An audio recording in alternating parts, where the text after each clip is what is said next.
Hi and welcome to our latest edition of Get in the Habit podcast with myself, David Finch, and my co-host, Sue Allsworth. And Sue, do you want to introduce our lovely guest today? Hi, Dave. Hi, everyone. Welcome to another week. And yes, today we have a lovely soul whose smile just brightens up my day when I see her. And so we have Theresa Janday today with us. So welcome, Theresa. Thank you, guys. Thank you. I love you to smile. You always make me smile as well. I love that. Thank you. Lovely instruction. Brilliant. Hi, Theresa. Welcome along. I know we was having a quick chat earlier, and I'm going to ask you the same question again. What do you do? As I was saying, I wonder how to answer this question because it's never as simple. It's quite a long-winded thing. I'm Theresa Janday, I say, from Tree Heart Art Design Authentic, or Love Authentic Me. And what is all of that big long spiel?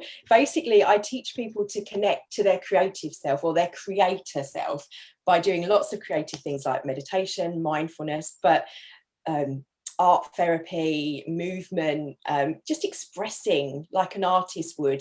We're very good at being an artist for many years, how to connect to my sort of inspiration and how others can do that in their own way. Maybe not necessarily the way I do, but I use art and I use meditation and moon ceremonies, but that's kind of along those lines, more esoteric, I guess, in some ways of thinking about it. Yeah, brilliant. Okay. God, there's so much there to talk about, you know. Let me ask you then, first of all, because you mentioned quite a lot of things there, and I'm thinking about creative and bringing that creativity out in people. Do you find some people almost stifle their creativity? It's like, oh, I can't do that because I'll be embarrassed or whatever. I'll get a weird feeling if I express myself. Yeah, They say I'm not an artist. Is it the one of the biggest things I had in opening up my creative side, shall we say, going back, taking me back into my Blue Peter moment, shall we say? That's my level. Yeah. But because I wasn't arty or an artist as such, as you know, I therefore deemed myself not creative. And I learned that you really got to separate the two. There's being creative means that you could be a chef, and that's how you express your creativity. But creativity and art and artwork are different. They're one of the same, but they are different, aren't they? And if you get the two, you can block yourself, can't you? Yeah, I think people have almost a mental block in that sense because they're trying to think it.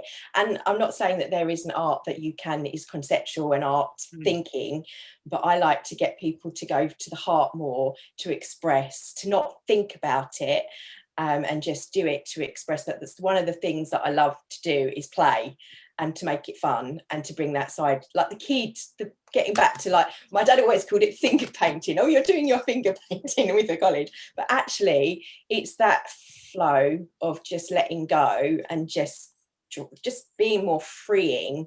But it's expression. So that expression can be with sound. It can be with paint. It can even be with movement. And like you say, painting, creating, just tapping into those things that we love, that bring us joy. And I think it's the inspiration, it's that bringing out and that connection with our heart, our inner self, what some people call the higher self, the divine, however you choose to call it. But also it's the right and left brain. You use both when you're an artist. Even when you're drawing something, it doesn't necessarily have to look like what you're drawing, but that aspect of just looking at the details, it gets you out of the head in a way, because it gives the monkey mind something to do when you're drawing and you're sketching, and you use both of the hemispheres of the brain, which is really good for us. I've found that sometimes, you know, everyone knows I love journaling and journaling, but journaling can be done in many forms. And it isn't actually, when I say I love journaling and I promote journaling, that all my journal books are writing. We were talking about this just now, Theresa. And what I've learned is sometimes feelings don't have words. And sometimes words aren't enough, whether spoken or written, to express what it is that we're feeling. but that allowing yourself to be open to creativity. At the moment, I've got a bit of a project, shall we say, going. And instead of a journal where you write and you've got to write nice and small and neat and tidy, I've got this roll of paper that I bought, this kids' artwork. And so I'm just, when I finished, I just roll a bit and then let it roll up. And when the whole thing's done, I'll burn it all. But because it's a bigger space, it means I can get my crayons out. I can write like angry big child writing if that's what I need. I can draw a paint it, you know, and it is a much different way of expressing yourself. Sometimes, quite often, us creatives find it hard to verbally express, and it is more the emotions. And that being, as you say, it's not about being Picasso, it's about honoring and expressing. So if you're in a dark place, get that black crayon out, get that black paint out and splurge it all over. Allow, while you're using, get the red out if you're feeling angry, or whatever colors you connect with, to that help you, just as you say, allow what is going on in your heart to come out, but doesn't have to be verbally. Yeah, I think people find it hard because they're used to sort of pushing that down or not expressing emotion as such, because we're told, or if you're angry, you're kind of like, no, you shouldn't be angry. But actually, it's a really good way to do that, because I think of emotion is energy emotion, and you're using that motion by expressing. So like if you associate red, some people associate with passion, some with anger, but just getting that color and whatever it is out, and then you just sort of feel that release. It helps you, like you say, to allow that and to express it in an environment where you're not angry. But I mean, I say to people, like, just scribble, even if it's just a black scribble, it doesn't matter what it looks like. Get that first layer. If you want to create something pretty, that's a different thing, but that expression and that movement is really good at it, getting the emotion so you can feel. And I think there's so much at the moment that we've all have to contend with emotionally going on. Things are moving so fast that it's a really good way of being still, but without being still, if you get my meaning there. A little bit of a contradiction. So you can kind of still get that, like maybe it's exercise for some people, it's movement, but in the same way, I mean, at college they get us to get huge pieces of paper to put music on, and like the piece behind me, which has prompted is to music, to move with colour and whatever evokes in you, and that does feel good. So what differences do you notice in people? So people come along and they might be a bit sort of holding back first of all, and you say, go on, just go for it. And then I'll go, all right, then I'll go for it. And they really let themselves go. What difference does that make to people? Have you seen some sort of differences with people? Yeah. Yeah, I like to actually do one that's not a great piece of art myself to demonstrate, so they can see, look, I'm just letting it out, so it's not a Picasso, so you can't, it's not meant to be. Let's be honest though, Picasso was a bit weird anyway, wasn't he? I know, especially with the connection to the moon stuff. When we do it in conjunction with the full moon, it's about letting go anyway. So then we can burn it and like literally have that release, and you're kind of, it's that sense of that emotional, to transmute what you're feeling and have that powerful connection.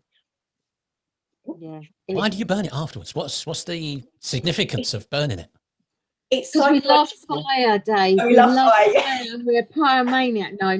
Yeah. Inspiration. But you said it earlier, Sue. And now Teresa's saying it. It's like, well, I'm missing the point here with this burning stuff. You know, it's like fire for me is inspiration. What's going on? It represents inspiration.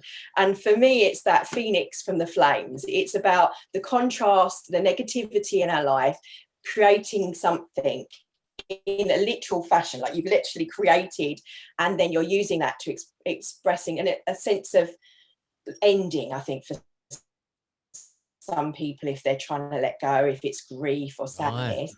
But we don't ever lose that in our subconscious. It's more the psychological aspect of, we're making that choice, we're choosing, and we're seeing it very visually, and we're visually minded. I mean, the visualization side of what we what I do.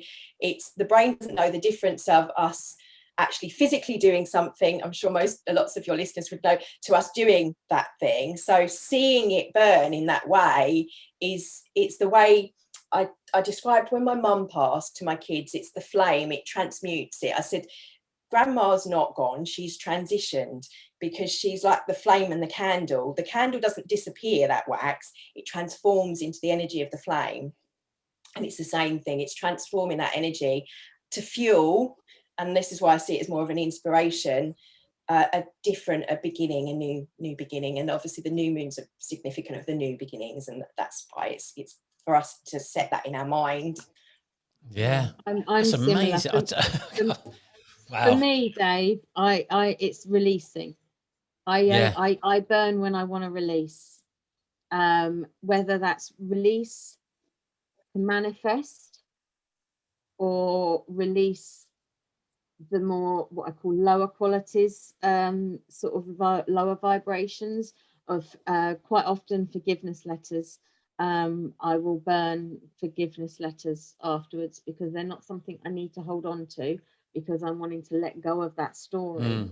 Almost letting go of stories, isn't it? For me as well, it's very significant that if I burn it, I'm letting go of that old story, of that old habit, of that old thought pattern, or what have you. So so you're transitioning it, as you say, Theresa. So there is purpose to our burning, even though we do like looking at the pretty things. And even after, with the ashes, because traditionally you'd put the ashes in the ground, it's that sense of, I don't know if any of you, not that it was very nice for the Australians with the fires that were happening a few years ago, but how the growth has happened now from that.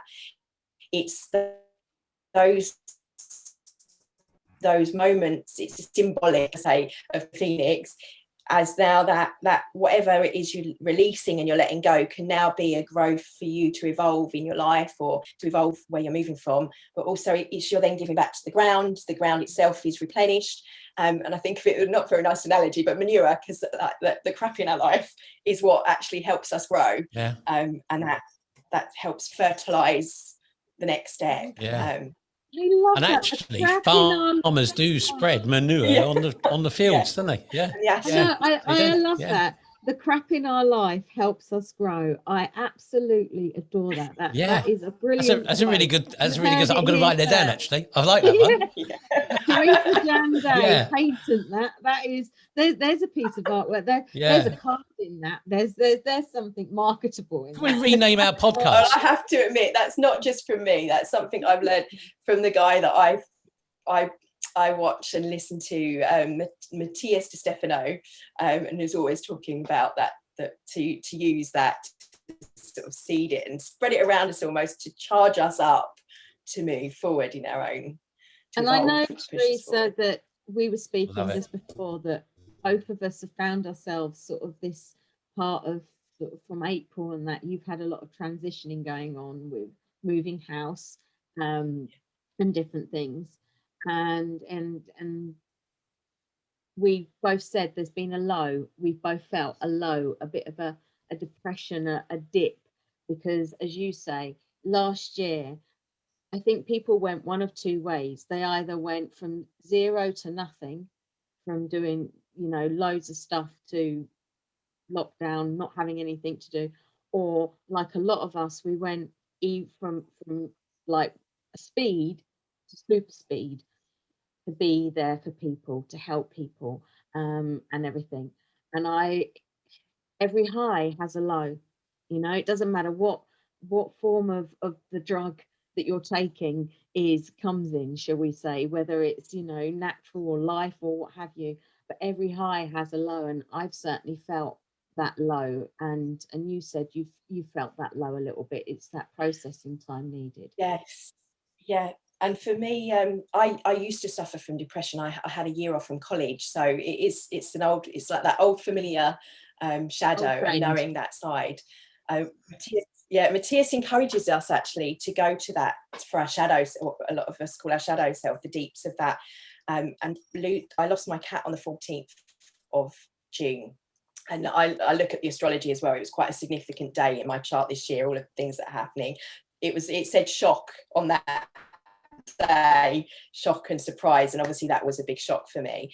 I'm not like a lot of people when it comes to death. I'd lost my mum to cancer, and for a year prior to that we'd had extra time, and as I say, I have a different mindset around death in the fact it's a transition, but I still know the human element of me needed to go through that grief, and that kind of sparked the depression. But because I'm aware now, I've got these tools of how to deal with it.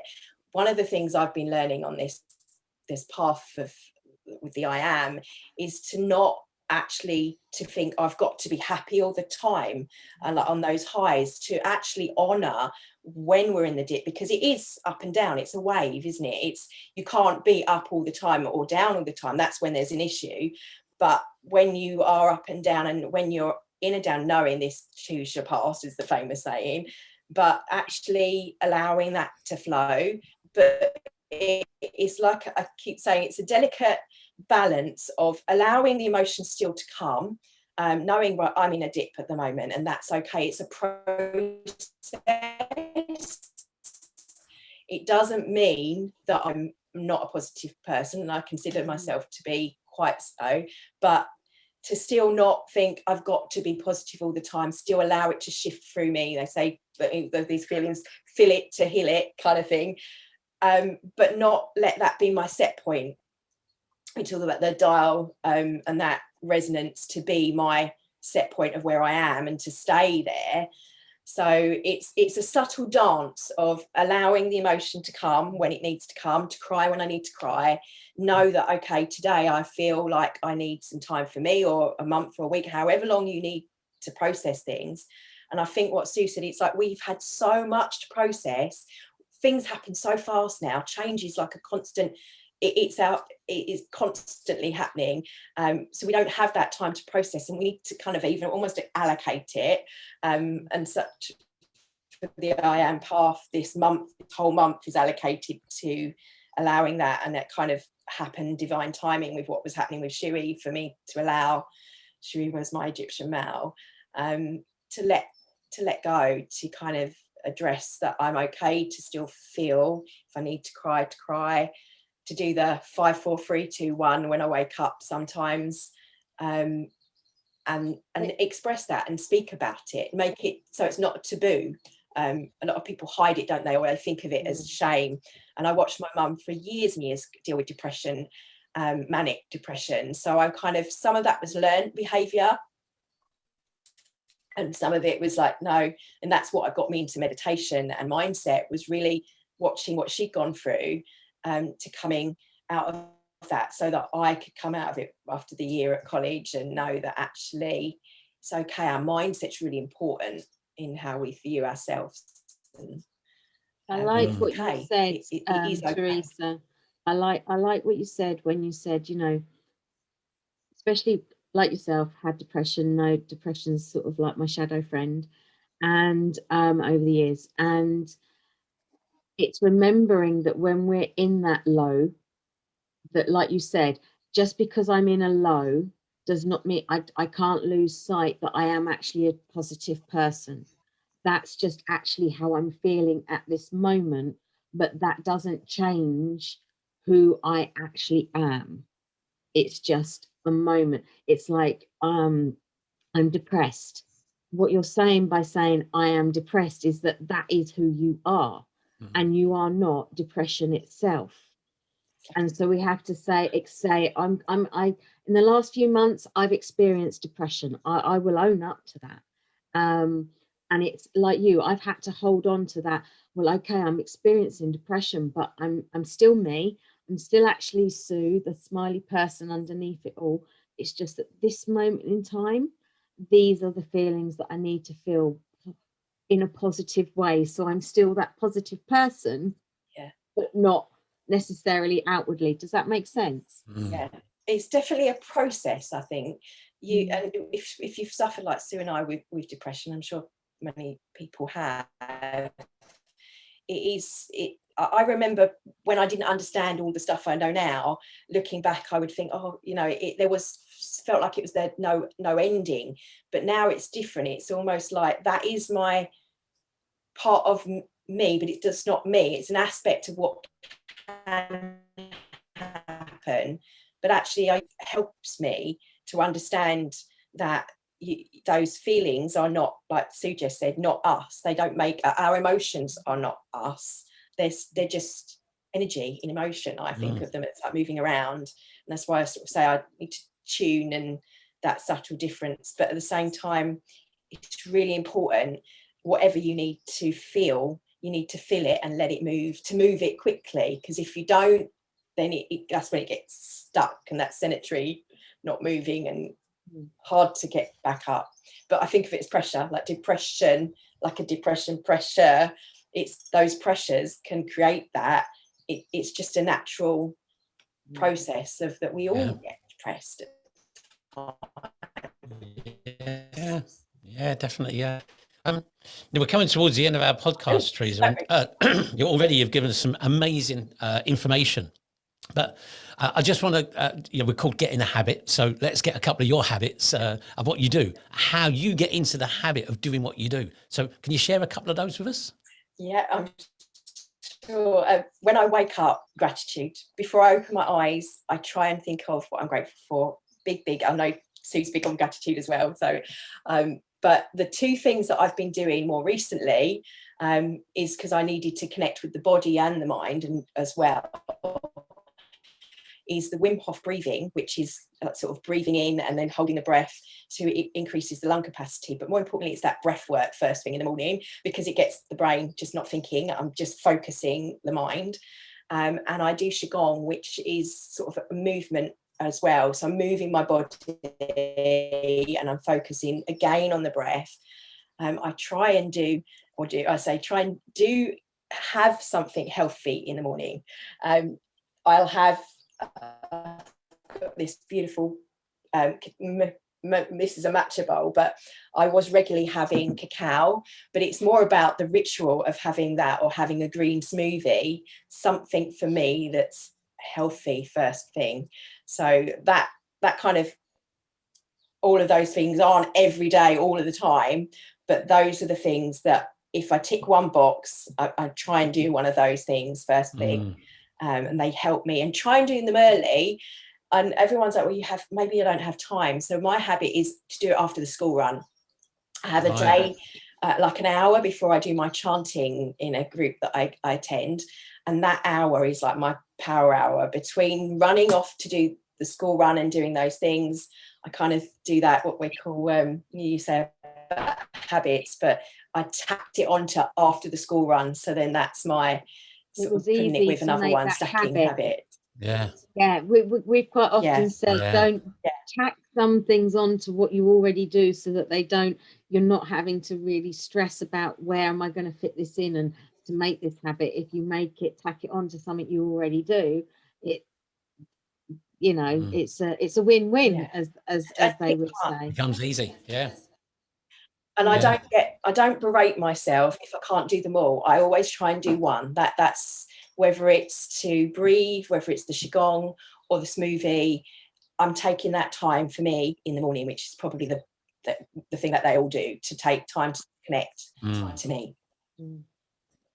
Yeah. And is the morning important for you then? Because some people would say, oh, I haven't got time in the morning. And exactly like you say, I make sure I have at least one bit.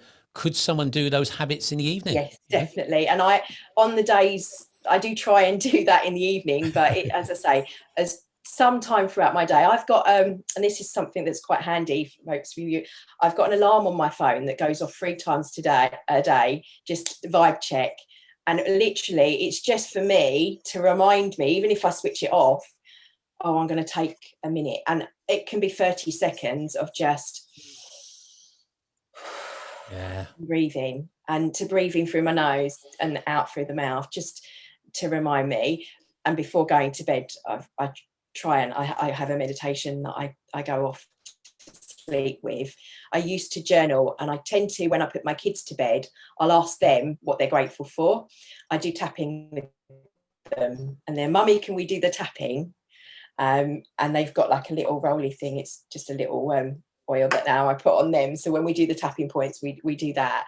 And when I'm doing it with them, I'm kind of doing it for me too, because they like that. So that's become a habit in the evening with the kids. Sounds great.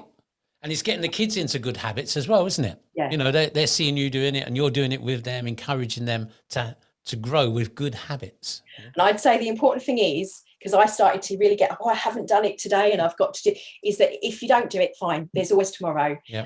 It's just to get into the habit of remembering. And if you're remembering that you haven't done it, then you're aware that it's aware of it. And it doesn't have to be an hour, power hour. It doesn't have to be an hour. Yeah. It can be 2 minutes. Yeah, and you're right. There's a lot of these kind of gurus around saying, "Oh, get up at 5 o'clock in the morning and do this amazing thing." You think, "No, I ain't doing it." You know, I'm a mum. Ain't never going to happen. Yeah, I was going to say, I got up early this morning, but I'm a mum, so school run, it obviously happens. So before the school run, after the school run, even walking to school, we say, like, as again with the kids, I say to them, put your bubble on, and it's like, I suppose people talk about cloaking in love and light, but we just literally go, feel it coming down from above, from below. What are we putting in our bubble today, kids? Fun, learning, and as we're walking to school. And I don't always do it, but when we remember, especially if they're feeling a little bit, although we've been stressed when we've left the house, because then it reminds me to do it with them. Yeah. So yeah, that's like just. I'd love to have a mum like you. That would be amazing, wouldn't it? That's brilliant, Theresa. Thanks for joining us today. Thank you. Really good to talk to you. And as you said earlier on, we're kind of seeing each other doing other things, and we felt like we knew each other today already, you know, which was really nice. You know, being on screen, isn't it? It's that feel recognition. Definitely. But thank you. Yeah. Have a wonderful, wonderful day. And I'll look. Yeah, lovely. Well, thanks for joining us. And Sue, as always, lovely to talk to you and have a chat and do our podcast, which is fantastic, you know. So see everyone next week. Don't forget, you can get us on YouTube. Remind everyone, Sue, exactly where everything is. Go on, you're good at that. So you can catch the podcast either on Podbean or all other platforms, but you can watch us on My Authentic Smile YouTube channel, and you can catch all the old ones. As always, we always say, if you've got some habits that you would like to share and discuss, then please do get in touch with myself and we will add you into the diary. Theresa, before we go, if anyone would like to get in touch with you, how is best to get in touch with you? On YouTube, I love Authentic Me channels. So you can catch all the meditations that I do, or on Facebook or Instagram, just Theresa Janday on Instagram. Brilliant. Most everywhere, really, aren't you? Yeah, it's brilliant. Yeah. I love it. Wonderful. Thanks very much for joining us. Yeah. Thank you. Take care, everyone. Lovely. Thanks for joining us, everyone. See you next week.